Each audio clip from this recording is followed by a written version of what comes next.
I want to ask you, Robert, for kind of a framing of this for someone who's new, right, to cryptos. Like, think about somebody in your family who just asks you, okay, what is this Bitcoin thing? And your first answer to that is, well, let me tell you first what money is. And we spent a ton of time in the episode doing that, and I think that's great. So now they get what money is, but then they're actually, but okay, but Robert, what is it? What do you go to? Like, how do you answer that question? Do you say things like, well, it's like gold, but it's digital. It's peer to peer. You can kind of own it yourself. Has some sort of a fixed supply. Like, how do you actually explain what it is in concrete terms that someone who's completely new to it understands? So I think, I mean, as I was learning about Bitcoin, I was very turned off when people would lead with a technical description. I'm not a computer scientist, so it's not my forte. Um, and so I don't think that's useful when trying to reach most people. Maybe if you're talking to computer scientists or engineers, maybe that's the right way to lead. But for most people, I think you need to go to these more accessible metaphors and analogies. So one, it's like, okay, you always have to curate for the audience you're talking to, right? So I grew up in Tennessee. If I, most of my buddies in Tennessee, if I go and say to them something that's somewhat radical in front of most audiences, like taxation is theft, they're like, yeah, no shit. Tell me something I don't know. Like it's not radical at all. Like they totally get it. And so they understand that. So it's not much of a leap to describe money printing. It's like, okay, well, have you thought about money printing? It's like there's one group that can print money, everyone else is forced to use it. Obviously, supply and demand, the more you increase the supply of money, the lower the purchasing power, right? The price of money goes down as you expand the supply. That's basically tax. So like, oh, okay, that makes sense. So if you're talking to someone that understands money printing is theft, and this is a lot of people in the emerging world, right? Emerging economies, they understand this. They've been living through, go talk to someone in Argentina, right? There's a reason they just elected Javier Milei. They've had like 5 hyperinflations in the past 50 years, something like that. We just did an episode on this. What is money in Argentina? Ariel did a great job chronicling Argentina's monetary history. It's terrible. You go to people in Argentina and say, hey, Bitcoin is money that cannot be printed. They're like, oh shit, sign me up. That's amazing. Like they've had the visceral experience of money printing being a catastrophe, right? For decades. So if you have an audience that understands money printing is theft or money printing is not good, then you can just say Bitcoin is money that nobody can print. Very simple, right? Very straightforward. Now, if you're talking to an audience that maybe does not have that prerequisite knowledge, I've tried to simplify it by just saying, like, look, finance is confusing. All right. There's a lot of jargon, a lot of math, a lot of kind of hoity-toity people in suits, using big terms, and it's just hard. It's just impenetrable for a lot of people. But I think most people have a pretty good nose for bullshit. And so I say, if you've ever detected that there might be something amiss or something wrong in the legacy financial system, right?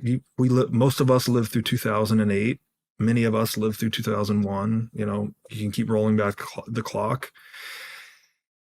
These events, right? These liquidity events or liquidity crises or stock market collapses, recessions, whatever you want to call them, if you view those as indications of a creaking and cracking in the legacy financial system, just consider Bitcoin an insurance policy on that whole thing. Like you don't even need to know what's wrong with it. It's just like if you detect that there's something wrong, feels like it might be amiss, we might have another catastrophe, well, then maybe you should own a little bit of Bitcoin as just an insurance policy, right? If this thing does crack or break or collapse, well, that policy should really pay off. And now if they get into the why, it's like, well, what does that mean? Obviously, it's an analogy. Bitcoin's not actually an insurance policy. It's like, well, you may have noticed every time we have a financial, what do we want to call this? Disaster, financial disaster, 2008. What was our response? What was our remedy? Let's print $700 billion. Okay.